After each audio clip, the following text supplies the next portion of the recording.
for Kamau Brathwaite. So friends, Kamau dead. There's something deeply silent about snow, covering things. And this morning, as if without warning, snow covered things.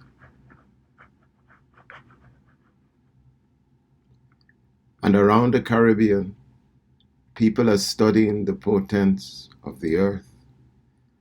An unexpected bird, a swift, a flapping banana tree, an apparition discovered in an ancient photograph, like the one he discerned of the face of a slave ancestor in a photo he took accidentally at Cow Pasture, the one that prophesied he stay put, plant there, fighting for the land. And they are all asking what cataclysm awaits us.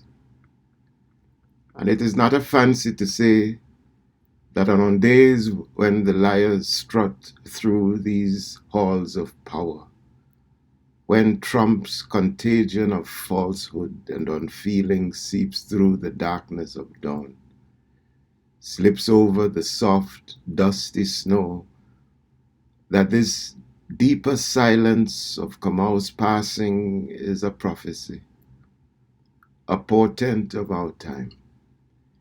It is how prophets mark epochs, their births and their passing.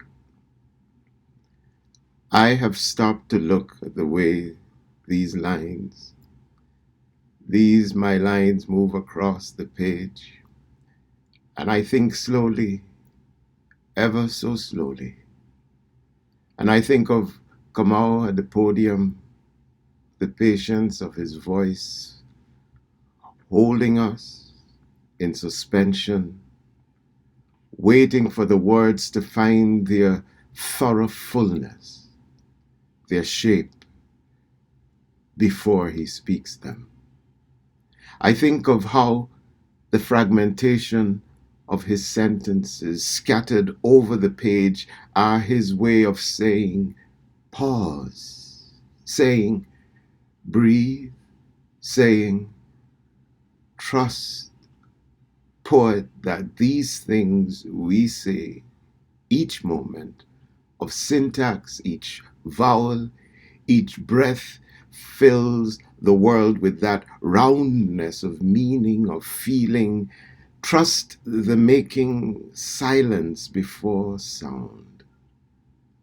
Trust. How I've stood and rushed over language as if afraid of the truth of my words.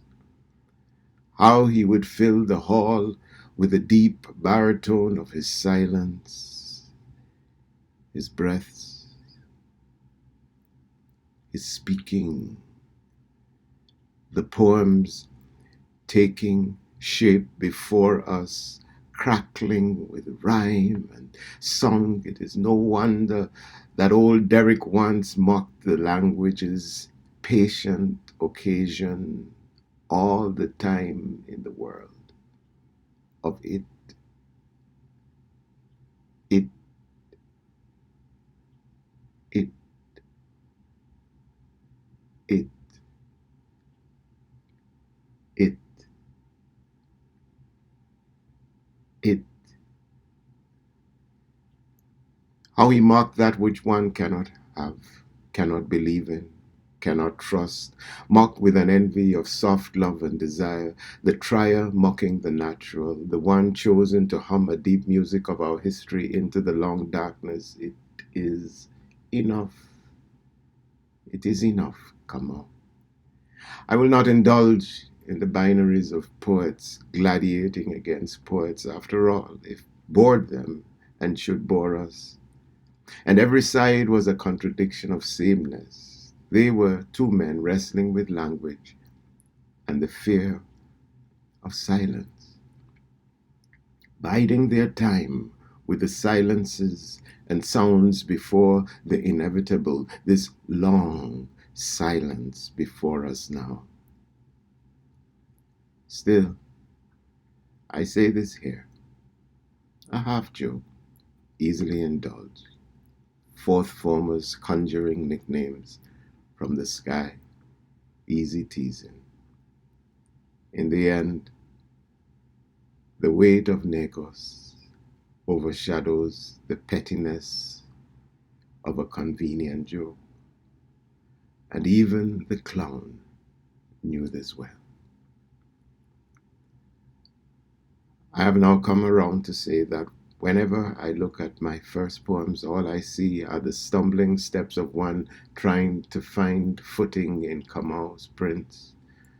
How inimitable he was, how badly imitated he always was. Such bad poems spawned by his delicate craft, the deeper genius of his lyric architecture, the way it is sometimes so hard to hear the delicate art of a drum beat, and we all say beat, beat, beat, beat, imagining ourselves the makers of the drum, forgetting the slaughter of the goat, the blooding, the bone sticks left to blanch in the sun, the rituals of rum and light, the green stain of crushed leaves, the groaning of spirits, the rooster in the morning, the cowbells starting to lay the ground for the muses of history, the muse of memory, the muse of deep sea song. Oh, how we thought ourselves able to master the master, fools, mistaking the kindness of music's doorway for its genius.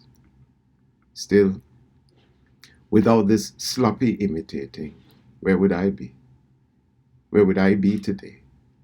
Think then of the day in London in 1971, deep in winter, when it did snow, and Neville had arrived to be with us, and he walked with us through the city, and chuckling, he gave instructions for his African children on how to walk in fresh snow, how, he said, we should look for the footprints of others and place our feet in them, and we would not slip.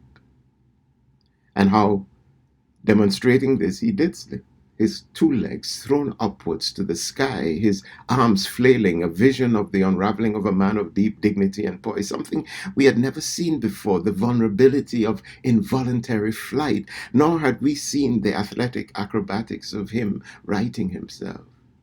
The magic of his ability to turn chaos to a kind of flight.